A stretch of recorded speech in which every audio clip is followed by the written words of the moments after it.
नमस्कार मित्रांनो, मी भरत Nagare. MPSC mirror या यूट्यूब चॅनलवर तुम्हा सर्वांचं मनपूर्वक स्वागत करत आहे. तर आज आपण महाराष्ट्राचा इतिहास या घटकावर प्रश्न आणि त्यांचं विश्लेषण इन डिटेलमध्ये बघणार आहोत. तर हे प्रश्न मेनली गाठाळ सरांचं बुक असो किंवा कठारे सरांचं बुक असो यामधले असणार आहे. ओके. तर तसं बघितलं तर महाराष्ट्राचा इतिहास जो घडला आहे किंवा जे महाराष्ट्रामधून समाजसुधारक घडले त्यांच्याबद्दल एवढ्या कमी शब्दात बोलणं शक्य नाही, कारण त्यांचं कार्य खूप मोठं आहे. परंतु परीक्षेच्या दृष्टिकोनातून जे महत्त्वाचं आहे ते घेण्याचा आपला आज प्रयत्न असेल. ओके. तर आपण मग प्रश्नाला सुरुवात करूया. पहिला प्रश्न बघा.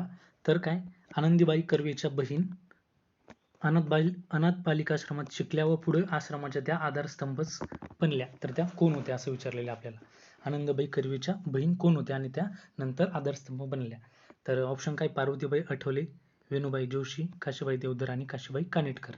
तर आपल्याला काशीबाई कानिटकर हे ऑप्शन तर पहिलं कॅन्सल व्हायला हवं. कसं? कारण काशीबाई कानिटकर या कोण होत्या? तर त्या लेखिका होत्या. त्यामुळे ते पहिलं ऑप्शन तर कळलं पाहिजे. काशीबाई कानिटकर लेखिका होत्या, त्याबद्दल आपण थोडक्यात माहिती घेऊ आता. तर जी रंगराव कादंबरी, रंगराव, तर रंगराव ही मराठी साहित्यातील स्त्रीने लिहिलेली पहिली कादंबरी होती. तर ती कोणी लिहिली होती? काशीबाई कानिटकर यांनी लिहिली होती. ओके. त्यानंतर पालखीचा गोंडा असो, पालखीचा गोंडा ही कादंबरी सुद्धा त्यांचीच आहे. त्यानंतर आनंदीबाई जोशी यांचं चरित्र सुद्धा त्यांनीच लिहिलेलं आहे. आणि पहिल्या कथालेखिका म्हणून सुद्धा त्यांचा उल्लेख केला जातो. कोणाचा? काशीबाई कानिटकरांचा. आणि परत एक महत्त्वाचं म्हटलं तर काय, धर्मजागृती.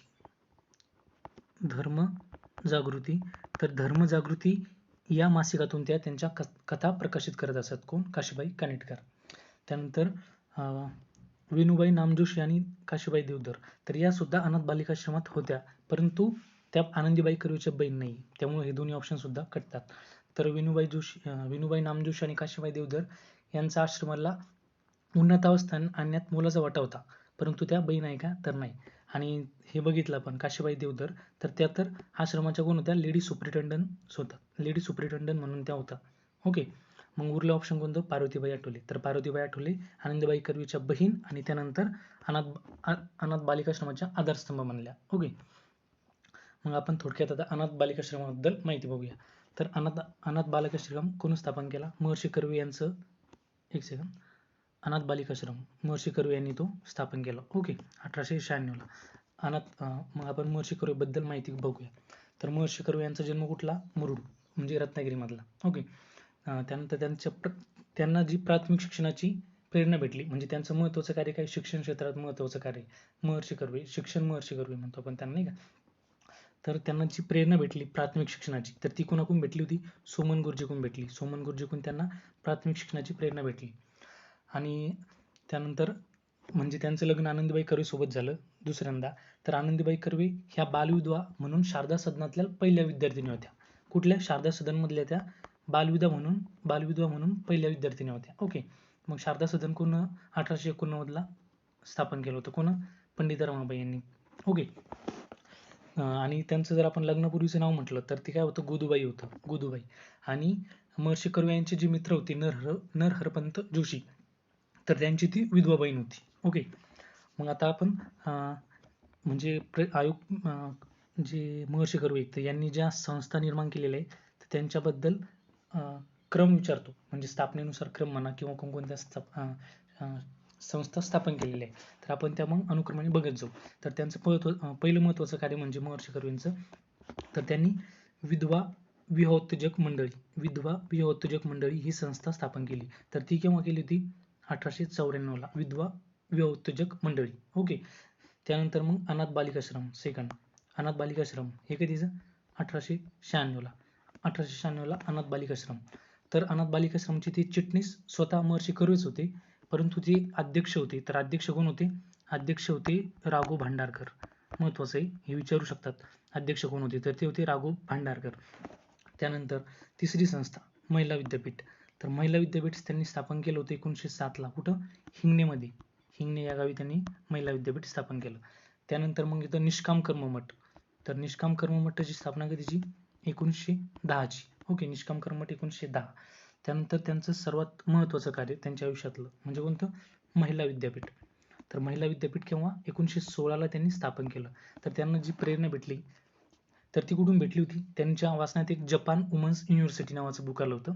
तर त्यामध्ये जपानमध्ये स्त्रियांच्या विद्यापीठाची माहिती त्यांनी वाचली आणि नंतर मग आपल्या इथे सुद्धा महिलांसाठी एक विद्यापीठ असलं पाहिजे असं त्यांना जाणवलं आणि त्यांनी मग 1916ला पहिलं महिला विद्यापीठ चालू केलं. ओके. आणि त्यानंतर त्याला जी मान्यता भेटली ती केव्हा भेटली होती? मग 1949ला भेटली होती. आणि ह्या महिला विद्यापीठाचं नामकरण काय नंतर झालं होतं? SNDT. तर SNDT Shrimati Nathabai Damodar Thackersey. Okay. SNDT. तर SNDT. ओके. मग आयोगानं हा सुद्धा प्रश्न विचारलेला आहे की SNDTचे पहिले कुलगुरू कोण होते? तर ते सुद्धा कोण होते? राघू भांडारकरच होते. राघू भांडारकर पहिले कुलगुरू. आणि ते अनाथ बालिकाश्रमाचे अध्यक्ष सुद्धा होते. हे आपल्याला लक्षात आलं पाहिजे. ओके. त्यानंतर त्यांची नंतरची संस्था महत्त्वाची, तर ती काय? महाराष्ट्र ग्राम प्राथमिक शिक्षण मंडळ. महाराष्ट्र ग्राम प्राथमिक शिक्षण मंडळ. ओके. तर ती ही केव्हा स्थापन केली होती त्यांनी? 1936ला महाराष्ट्र ग्राम प्राथमिक शिक्षण मंडळ. त्यानंतर मग समता संघ. तर समता संघ कधी स्थापन केला? समता संघ केला 1944ला. 1944ला समता संघ स्थापन केला. आणि समता संघच कोणतं वृत्तपत्र काढत होते? मानवी समता नावाचं वृत्तपत्र काढत होतं. मानवी समता नावाचं वृत्तपत्र. ओके. समता संघातर्फे ते प्रकाशित होत असे. आणि आपल्याला इथं परत कन्फ्युजन होऊ शकतं. कसं? समता संघ आणि समाज समता संघ. तर समाज समता संघ जर विचारलं, एक सेकंड, समाज समता संघ जर म्हटलं तर ते कोणाचं असणार? डॉक्टर बाबासाहेब आंबेडकर. डॉक्टर बाबासाहेब आंबेडकरचं समाज समता संघ. आणि फक्त समता संघ विचारलं तर ते कोणाचं? कर्वेचं. ओके. तर हे कसं लक्षात ठेवायचं? समाज समता संघ हे नाव कुठे आहे? 3 अक्षर यात मोठे आहे आणि आंबेडकरांचं कार्य असो किंवा नाव सुद्धा मोठे कर्वेंपेक्षा. ओके. आणि कर्वेंचं छोटे म्हणून समता संघ म्हटलं तर कर्वे आणि समाज समता संघ म्हटलं तर बाबासाहेब आंबेडकर. ओके.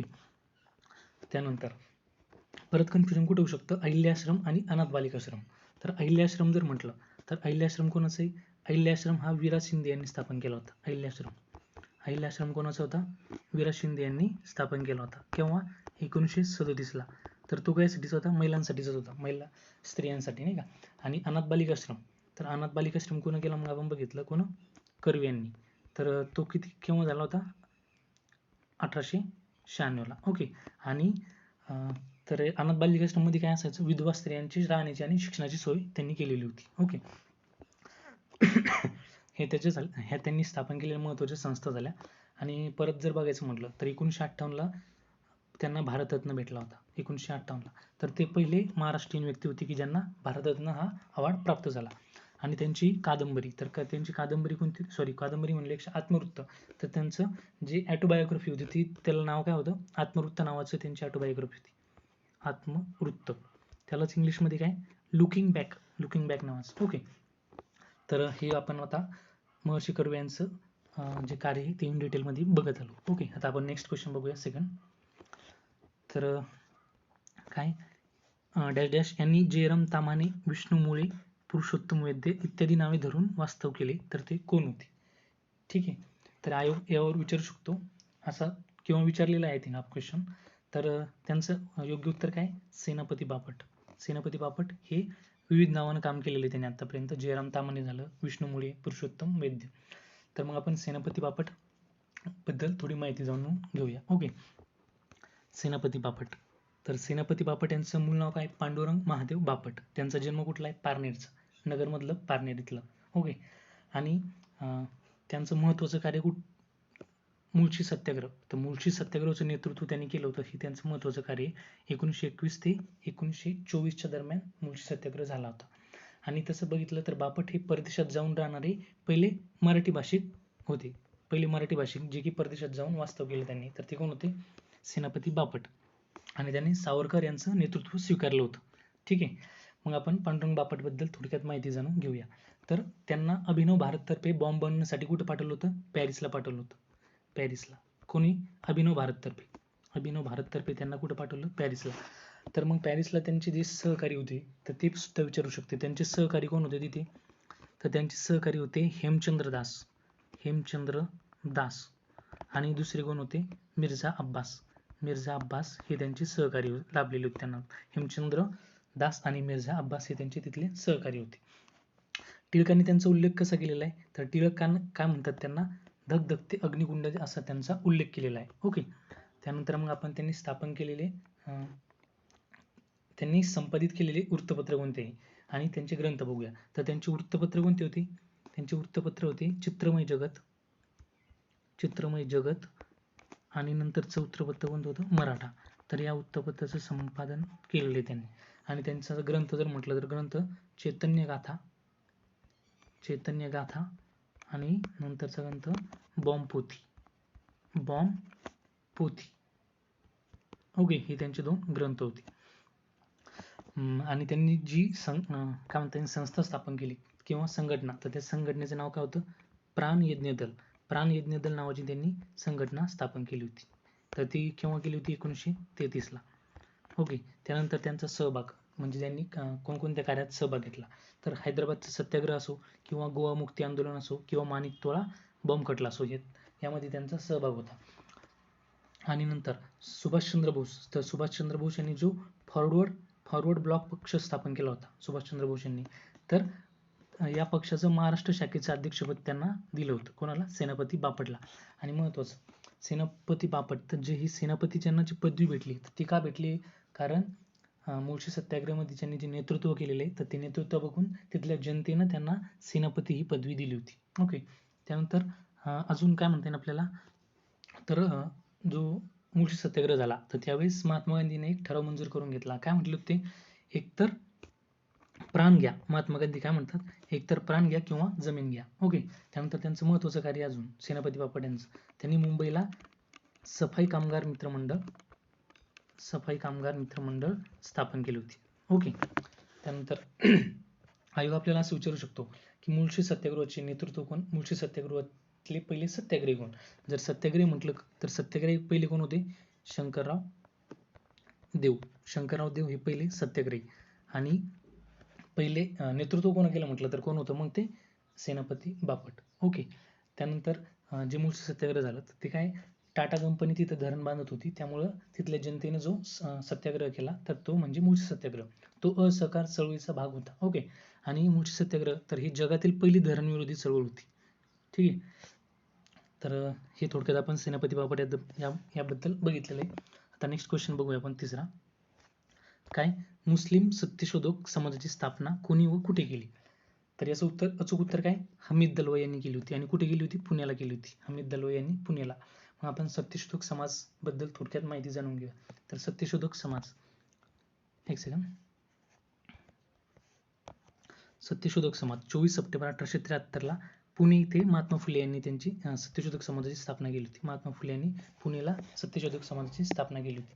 तर महात्मा फुले हे सामाजिक क्रांतीचे जनक म्हणून ओळखले जातात. बरोबर. त्यानंतर मुंबई मजूर संघाचे संस्थापक होते ते. यावर सुद्धा आयोगाने प्रश्न विचारलेला आहे. आणि त्यांचा जो शेवटचा जो ग्रंथ होता ज्यांनी जो लिहिला, तर तो कोणता? सार्वजनिक सत्यधर्म. तर हा त्यांनी 1890 ला ग्रंथ लिहिला होता आणि तो त्यानंतर त्यांच्या मृत्यूनंतर प्रकाशित झाला होता. बरोबर ना. तर या ग्रंथासाठी ज्यांना जे आर्थिक सहकार्य लाभलं, तर ते कोणी लाभलं होतं? ते कोणी दिलं होतं आर्थिक सहकार्य? तर ते होते मोरो विठ्ठल वाळवेकर. ओके. आणि तर एक सेकंड, सत्यशोधक समाज, तर जो ग्रंथ लिहिला होता सार्वजनिक सत्यधर्म, तर वीरा शिंदे यांनी त्या ग्रंथाला काय म्हटलं होतं? सत्यशोधक समाजाचे बायबल असं त्यांचा उल्लेख केला होता त्या ग्रंथाचा. ओके. नंतर महात्मा फुले बद्दल आपण येणारी माहिती अजून नेक्स्ट क्वेश्चन मध्ये बघू, पुढच्या लेक्चर मधल्या. आजपर्यंत ठीक एवढी. ओके. त्यानंतरचा मग नेक्स्ट क्वेश्चन बघू. भारतीय राष्ट्रीय काँग्रेसची कोणती अधिवेशने महाराष्ट्रामध्ये झाली? तर आयोगानं आपल्याला कंबाईनचा पेपर असो किंवा राज्यसेवेचा असो, पण कंबाईनमध्ये मेनली फोकस, तर त्यांनी प्रत्येक वर्षी आपल्याला महाराष्ट्र म्हणजे राष्ट्रीय काँग्रेसच्या अधिवेशनं याबद्दल एक तरी प्रश्न आपल्याला बघायला मिळतो. तर मग आपल्याला महाराष्ट्रामध्ये कोणती अधिवेशने झाली हे माहिती असणं क्रमप्राप्त ठरतं. ओके. तर महाराष्ट्रामध्ये मग आतापर्यंत किती अधिवेशन झाले किंवा कोणकोणत्या ठिकाणी झाले? तर पर्यायमधलं 1897, 1920, 1889 आणि 1896. तर 1896 हे तर ऑप्शन कटलं पहिलंच. कारण का? 1896 ला कुठं? कलकत्ताला अधिवेशन झालं होतं. आणि त्या अधिवेशनाचं महत्त्व म्हणजे आपल्या लक्षात का राहावं? कारण ते अधिवेशन पहिलं अधिवेशन होतं की त्यात वंदे मातरम हे गीत गायलं होतं 1896च्या अधिवेशनात. वंदे मातरम 1896च्या. तर कुठे झालं होतं ते? कलकत्ताला झालं होतं. आणि त्याचे अध्यक्ष जर म्हटलं तर कोण होतं? रहीमतुल्ला सयानी हे त्याचे अध्यक्ष होते. ओके, म्हणजे 4 नंबरचा पर्याय कटला, म्हणजे हे आणि हे कटलं. मग काय राहिलं 1, 2, 3. तर 1897चं सुद्धा झालं होतं. 1920चं महाराष्ट्रातच झालं आणि 1889चं तर आयोगाने प्रश्न विचारलेला आहे, हे सुद्धा महाराष्ट्रातच झालेलं होतं. मग आपण आता थोडक्यात राष्ट्रीय काँग्रेसचे अधिवेशन कुठे महाराष्ट्रामध्ये कुठे कुठे झाले प्रत्येक ठिकाण बघूया. तर सर्वप्रथम राष्ट्रीय काँग्रेसची स्थापना तर कधी 28 डिसेंबर 1885, सर्वांना माहीतच आहे, मुंबईला. त्यानंतर पुण्याला होणार होती, पण कॉलराची साथ असल्यामुळे ती कुठं मुंबईला झाली. आणि पहिल्या अधिवेशनाला किती 72 जण प्रेझेंट होते, त्यापैकी 2 हे मुस्लिम सदस्य होते. मग पहिल्या अधिवेशनचे अध्यक्ष कोण होते? व्योमेशचंद्र बॅनर्जी होते. ठीक आहे. मग आता आपण महाराष्ट्रात झालेले कुठं कुठं किती झाले हे बघूया. त्यापैकी अगोदर सर्वात जास्त जर कुठे झाले विचारलं तर सर्वात जास्त झाले कोलकाता, किती 10. त्यानंतर झाले मद्रासला झाले 7 आणि नंतर झाले मुंबई, तर मुंबईला झाले 6. ओके, मग मुंबईला 6 कोणते झाले? तर 1885ला झालं, त्याचे अध्यक्ष होते व्योमेशचंद्र बॅनर्जी. नंतर 1889चं विल्यम वेडरबन, हे कुठे झालं होतं? अलाहाबादला झालं होतं, सॉरी मुंबईला झालं होतं. परंतु अजून एक माहिती काय, तर विल्यम वेडरबन हे दोन वेळेस अध्यक्ष राहिलेले. तर 1910चं जे अधिवेशन झालं होतं अलाहाबादला, त्याचे सुद्धा विल्यम वेडरबन हे अध्यक्ष राहिलेले. त्यानंतर 1904ला सुद्धा मुंबईला झालं, सन हेनरी कॉटन अध्यक्ष. 15चं मुंबई सुरेंद्र प्रसाद सिन्हा. 34चं राजेंद्र प्रसाद मुंबई आणि 1942चं अब्दुल कलाम आझाद. तर हे 6 मुंबईला झाले. त्यानंतर महाराष्ट्रामध्ये मुंबईनंतर सर्वाधिक अधिवेशन झाले कुठं? तर नागपूरला 2 झाले. 1891चं आनंद चार्लो अध्यक्ष होते आणि 1920 चक्रवर्ती राघवाचार्य हे त्याचे अध्यक्ष होते. त्यानंतर मग इतर 3 ठिकाणी झाली, पण ते एक वेळेसच झाली होती. तर ते 3 ठिकाण कोणती? पुणे. तर पुण्याला एकच अधिवेशन झालेलं आहे, महत्त्वाचं आहे. पुण्याला किती एकच अधिवेशन झालं, ते म्हणजे 1895चं. त्याचे अध्यक्ष होते सुरेंद्रनाथ बॅनर्जी. त्यानंतर अमरावतीला एकच झाले, तर त्याचे 1897ला झालं होतं. ते ऑप्शनमध्ये हा पर्याय दिलेला होता. तर 1897चं कुठे झालं? अमरावतीला. आणि त्याचे अध्यक्ष म्हटलं तर श्री शंकर नायर. आणि फैजपूर अधिवेशन हे सर्वांना परिचित, कारण ग्रामीण भागातील झालेलं पहिलं अधिवेशन 1936ला झालं होतं. तर त्याचे अध्यक्ष कोण होते? पंडित नेहरू हे त्याचे अध्यक्ष होते. ओके, तर महाराष्ट्रातील अधिवेशन आपण आता थोडक्यात बघितलेले. ठीक, त्यानंतरचा आपण नेक्स्ट क्वेश्चन बघूया. तर काय, लहान प्रांताचा प्रमुख म्हणून चीफ कमिशनरांची नेमणूक करण्याची तरतूद कोणत्या कायद्याने करण्यात आली? म्हणजे लहान प्रांतासाठी चीफ कमिशनरांची नेमणूक कोणत्या कायद्याने करण्यात आली, असा प्रश्न आहे सरळ. तर लहान प्रांत आपण बघितलं चीफ कमिशनर कसं, तर चीफ कमिशनर संविधान सभेत 4 सदस्य हे चीफ कमिशनर प्रांतामधून निवडून दिलेले होते. 4 सदस्य आठवलं असेल. तर ते कोणते प्रांत होते? ABCD. ABCD म्हणजे कोणते?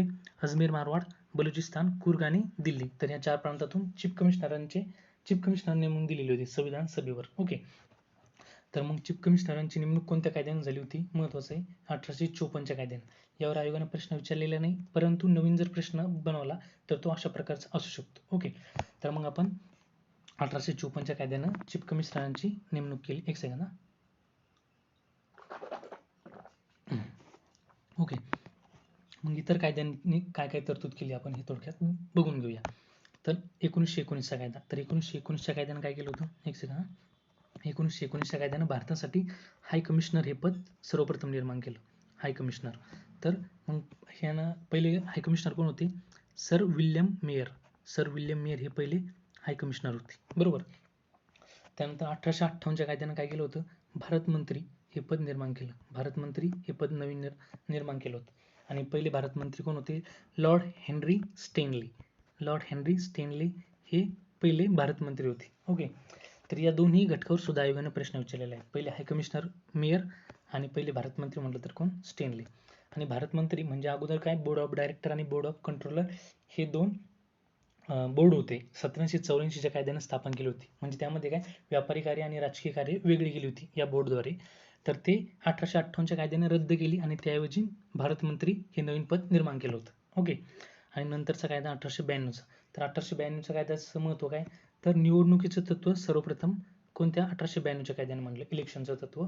आणि निवडणूक तत्व मर्यादित प्रमाणात मान्य करण्यात आलं.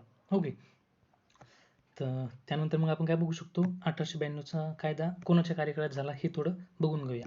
तर लॉर्ड लॅन्सडाऊन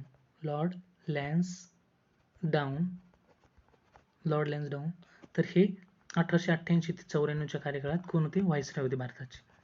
ओके, 1888 ते 94च्या कार्यकाळात व्हाईसरॉय होते. तर त्यावेळेस मग काय काय झालं बघू. तर 1892ला आपण बघितलंच, निवडणुकीचं तत्व मर्यादित प्रमाणात स्वीकारलं, मान्य केलं. त्यानंतर त्यांच्या वेळेस सिव्हिल मॅरेज ॲक्ट पास झाला 1891चा कायदा नाही का, सिव्हिल मॅरेज ॲक्ट. आणि डुरंट सीमा लाईन त्यांच्या कार्यकाळातच आखण्यात आली होती. तर डुरंट सीमा लाईन ही कधी आखली होती? 1893ला. तर डुरंट सीमा लाईन ही कशामध्ये? भारत आणि पाकिस्तानमध्ये. ओके, भारत पाकिस्तानमध्ये ही सीमा आखली होती. तर ती कोण? लॉर्ड लॅन्सडाऊन यांनी. ओके, त्यानंतर मग आपण नेक्स्ट क्वेश्चन बघूया. शाहूंना धार्मिक विधी करण्यासाठी अप्पासाहेब राजोपाध्ये यांच्या जागी कोणाची नेमणूक केली? ओके, तर अप्पासाहेब राजोपाध्ये यांच्या जागी कोणाची नेमणूक केली? तर पर्यायामधून आपण बघत जाऊया. ओके, तर सर्वप्रथम याचं उत्तर जाणून घेऊ. तर त्याचं उत्तर आहे तात्याराव जोशी. तर कसं होतं धार्मिक विधी करण्यासाठी, म्हणजे बी तर ऑप्शन तुम्हाला अगोदर सांगतो. तर नारायण भट का नाही? तर नारायण भट जेव्हा ते म्हणजे राजर्षी शाहू महाराजांनी ते पंचगंगेवर स्नानासाठी गेले होते, तर तिथं वेदोक्त मंत्राचं पठण करण्याऐवजी त्यांनी पुराणोक्त मंत्राचं पठण केलं होतं नारायण भट यांनी. ओके, पुरोक्त. तर नारायण भट मग यांनी काय वेदोक्तच्या ऐवजी पुरोक्त मंत्राचं पठण केलं होतं. तर ते कोण? नारायण भट. मग त्यांच्याऐवजी अप्पासाहेब राजोपाध्ये हे धार्मिक विधी करत असायचे, परंतु ते सुद्धा मग वेदोक्त मंत्रच म्हणत होते, सॉरी पुरोक्त मंत्र म्हणत होते. मग त्यांच्याऐवजी कोणाला नेमलं? तर त्यांच्याऐवजी कोणाला नेमलं? तात्याराव जोशी यांना नेमलं होतं. नंतर अल्लादिया खान. तर अल्लादिया खान हे कोण होते? गान सम्राट होते किंवा संगीत सम्राट होते. राजर्षी शाहू महाराजांच्या आश्रयाला असलेले संगीत सम्राट म्हणजे कोण? अल्लादिया खान. आणि राजाराम शास्त्री भागवत जर बघितलं तर जेव्हा ते स्नानांसाठी गेले होते पंचगंगेवर, तर नारायण भट हे वेदोक्त मंत्र म्हणत नाही, तर पुरोक्त मंत्र म्हणत आहे, पुराणोक्त मंत्र. तर ते सर्वप्रथम लक्षात कोणाच्या आलं होतं? राजाराम शास्त्री भागवत यांच्या लक्षात आलं होतं. ओके, आणि नंतर मग त्यांनी वेदोक्त प्रकरणात राजर्षी शाहू यांना पाठिंबा सुद्धा दिला होता. त्यानंतर मग आपण बघूयात नेक्स्ट क्वेश्चन. विजोड पर्याय ओळखा. म्हणजे काय? हे आपल्याला इथे दिलेले ब्राह्मणेतर वृत्तपत्रे आणि त्यांचे संपादक कोण कोण होते, तर त्यापैकी चुकीची जोडी ओळखायची. तर मग आपण बघू. तरुण मराठा, कैवारी, तेज. तर हे दिनकरराव जवळकरांचे वृत्तपत्र होते, बरोबर आहे. कैवारी वृत्तपत्रामध्ये तर ते दारूच्या जाहिराती छापत होते कैवारीमध्ये. ओके, आणि तेज ठीक आहे. त्यानंतर जागृती. तर जागृती बडोदामधून प्रकाशित व्हायचं, त्याचे कोण होते? भगवंतराव परुळेकर हे त्याचे संपादक होते, बरोबर हे सुद्धा. नंतर विजय मराठा पुण्यामधून प्रसिद्ध व्हायचं. व्यंकटराव गोडे. तर व्यंकटराव गोडे हे चुकीचं ऑप्शन आहे, कारण काय त्याचं बरोबर उत्तर काय? श्रीपतराव शिंदे हे विजय मराठाचे संपादक. नंतर डेक्कन रयत जागरूक हे पुण्यामधून व्हायचे, याचं उत्तर वालचंद कोठारी हे बरोबर आहे. हंटर कोल्हापूरमधून प्रकाशित व्हायचं, खंडेराव बागल संपादक हे सुद्धा बरोबर आहे. आणि राष्ट्रवीर बेळगावमधून त्याचे संपादक शामराव देसाई हे सुद्धा बरोबर आहे. मग व्यंकटराव गोडेचं वृत्तपत्र कोणतं आहे? तर त्यांचं वृत्तपत्र कोणतं होतं? ब्राह्मणेतर हे त्यांचं वृत्तपत्र होतं, ब्राह्मणेतर. ते कुठून प्रकाशित व्हायचं? तर ते वर्ध्यामधून प्रकाशित व्हायचं. ओके, ब्राह्मणेतर. मग नंतरचा नेक्स्ट क्वेश्चन आपण बघूया. व्यक्ती ओळखा प्रश्न आहे आपल्याला. तर काय? मूळचे महाडचे होते ते, परंतु महाड सत्याग्रहात त्यांचा सहभाग नव्हता. महत्वाची लाईन. त्यानंतर महाडला मनुस्मृती जाळी. तर हे त्यांना आवडले का? तर हे मनुस्मृती जाळी त्यांना आवडलं नाही. सायमन कमिशनला सहकार्य करावे या मताचे होते. सायमन कमिशनला ते सहकार्य करा या मताचे होते. आणि सत्यशोधक समाजाचे जे अध्यक्ष राहिलेले.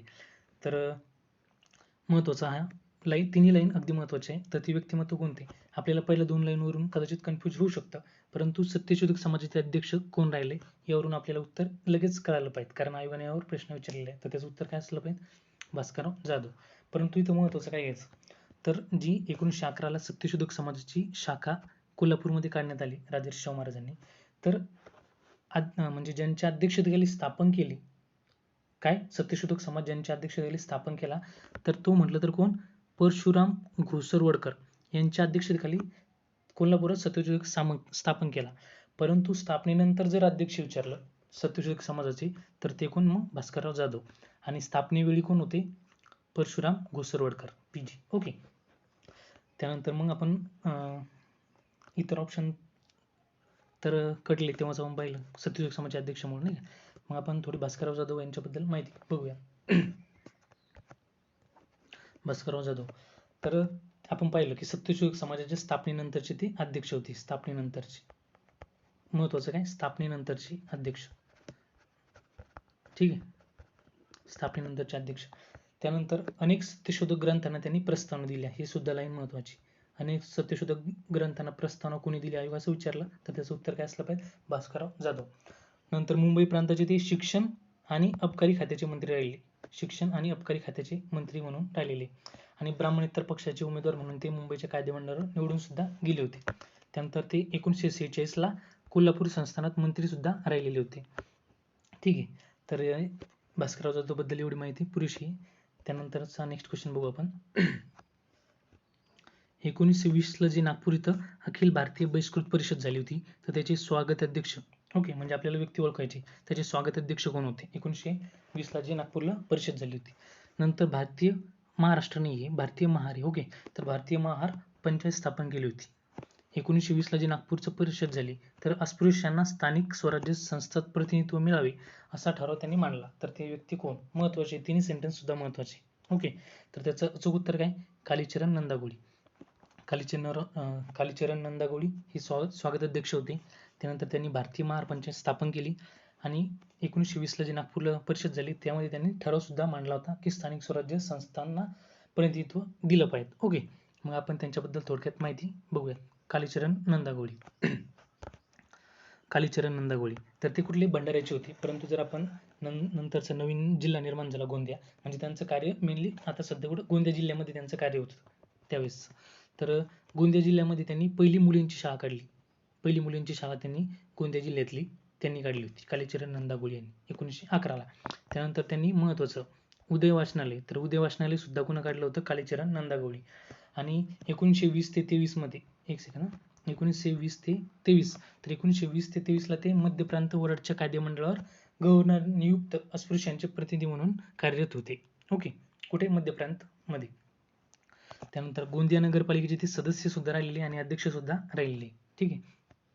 त्यानंतर 1920 ला जे आपण बघितलं अधिवेशन परिषद भरली होती तर त्याचे अध्यक्ष कोण होते, शाहू महाराज हे त्या अध्यक्ष होते. नागपूरला जी परिषद झाली होती तर त्या परिषदेमध्ये कालीचरण नंदागोळीने एक वाक्य केलं होतं. ते काय म्हणले होते, जे विरा शिंदे यांनी जो अखिल काय म्हणतात all India depressed class mission, जी शिंदेनी मिशन चालू केलेली तर याच्यावर त्यांचा विश्वास उडाला आहे, या मिशनवरून त्यांचा विश्वास उडाला आहे असं कोण म्हणाले होते, यावर सुद्धा एक प्रश्न विचारू शकतो. तर ते कोण म्हणाले, कालीचरण नंदागोळी म्हणाले होते, ओके, 1920च्या परिषदेमध्ये, ओके. त्यानंतर त्यांनी बीडी कामगार, कोण, बीडी कामगार, तर बीडी कामगारांच्या जीवन सुधारण्याचा प्रयत्न त्यांनी केला होता. आणि जे आपण बघितलं भारतीय महार पंचायत संस्था तर ती केव्हा चालू केली होती त्यांनी, 1914 ला ती स्थापन केली होती, ठीक आहे. आणि त्यांच्यावर जर प्रभाव जर म्हटला, कालीचरण नंदागोळीवर जर प्रभाव कोणाचा आहे तर महात्मा फुले झालं, शाहू झालं किंवा विरा शिंदे असो, त्यांचा त्यांच्यावर प्रभाव होता, ठीक आहे. त्यानंतरचा नेक्स्ट क्वेश्चन बघू आपण. कालीचरण नंदागोळी याबद्दल एवढी माहिती अगदी योग्य आहे, ठीक आहे, पुरेशा प्रमाणात दिली आपण. आता नंतरचा प्रश्न किंवा शेवटचा प्रश्न म्हणता येईल, तर कोणत्या साप्ताहिकावर महाराष्ट्रातील शेतकऱ्याचे मुखपत्र असे शब्द छापले जात होते, म्हणजे कोणत्या वृत्तपत्रावर असं लिहिलं जात, महाराष्ट्रातील शेतकऱ्याचे मुखपत्र, तर ते वृत्तपत्र कोणतं होतं, तेज. तर तेज हे कोणाचं होतं मग, दिनकरराव जवळकरांचं. कैवारी सुद्धा कोणाचं होतं, त्यांचंच होतं, ठीक आहे. आणि तरुण भारत सुद्धा त्यांचंच होतं. मग आपण दिनकरराव जवळकर यांच्याबद्दल थोडक्यात माहिती बघूयात. दिनकरराव जवळकर, तर दिनकरराव जवळकर सत्यशोधक आणि ब्राह्मणेतर चळवळीचे ते महत्त्वाचे कार्यकर्ते होते. त्यांचे अनेक वृत्तपत्र आपण बघितले, तरुण मराठा, कैवारी, तेज, ओके. आणि कैवारीमध्ये तर ते दारूच्या जाहिराती सुद्धा छापत होते आणि त्यांनी दारूचं सेवन खूप प्रमाणात केलं होतं, त्यामुळंच मद्यसेवनामुळे त्यांचा लवकरच मृत्यू झालेला होता, ओके. त्यांनी जी पुस्तकं काढलेली होती तर ती कोणती होती, ते शिवस्मारक पुराण, त्यानंतर क्रांतीचे रणसिंग, शेतकऱ्यांचे हिंदुस्थान, आणि त्यानंतर महत्त्वाचं पुस्तक देशाची दुश्मन. तर देशाचे दुश्मन या पुस्तकात कोणावर टीका केलेली, आयोगानं प्रश्न विचारलेला आहे, तर ते कोण, देशाच्या दुश्मनावर टिळक आणि चिपळूणकर, टिळक आणि चिपळूणकर यांच्यावर त्यांनी टीका केलेली आहे, चिपळूणकरांवर, ठीक आहे. त्यानंतर त्यांचं मर्द हो नाके कापून घ्या, तर या पुस्तकात सुद्धा त्यांनी टीका केली होती, ती कोण, नचिकेळकर यांच्यावर टीका केली, कोणत्या पुस्तकात, मर्द हो नाके कापून घ्या. आणि नंतर मृत्यूपूर्वी ते साम्यवादी विचाराकडे झुकले होते आणि महात्मा गांधीचा गौरव त्यांनी एका वेळेस लेख लिहून केला होता, तर ते काय म्हणले होते, सत्यशोधक महात्मा गांधी. आणि त्यानंतर त्यांचा सहभाग कुठे कुठे होता आता दिनकरराव जवळकरांचा, तर महाडचा सत्याग्रह, आय थिंक तो 1927 आहे, तर त्यामध्ये सुद्धा त्यांचा सहभाग होता. काळीराम मंदिर सत्याग्रह, केव्हाचा 1930चा, त्यामध्ये त्यांचा सहभाग होता. आणि आंतरजातीय विवाहाला जे बिल मांडलं होतं विठ्ठलभाई पटेल यांनी केव्हा 1919ला आंतरजातीय विवाहासाठी, तर त्याला अनुकूल असं त्यांनी एक नाटक लिहिलं होतं. तर ते कोणतं होतं? प्रणय प्रभाव नावाचं नाटक होतं. तर त्यांनी ते लिहिलं होतं त्यासाठी आंतरजातीय विवाहाला समर्थन म्हणून. ओके. आणि जो सायमन कमिशन आली होती 1927ला, तर ते त्याला सहकार्य करावे या मताचे ते होते. म्हणजे भास्करराव जाधव आणि हे दोन्ही सुद्धा काय सहकार्य केलं पाहिजे असं म्हणले होते. ठीक आहे. तर 10 प्रश्न आपण बघितलेले. जर तुम्हाला व्हिडिओ जर आवडला तर लाईक, कमेंट आणि जास्तीत जास्त मित्रांपर्यंत शेअर करा. आणि प्रत्येकानं करोनाच्या काळी घरी राहा, सुरक्षित राहा. ठीक आहे. थँक्यू.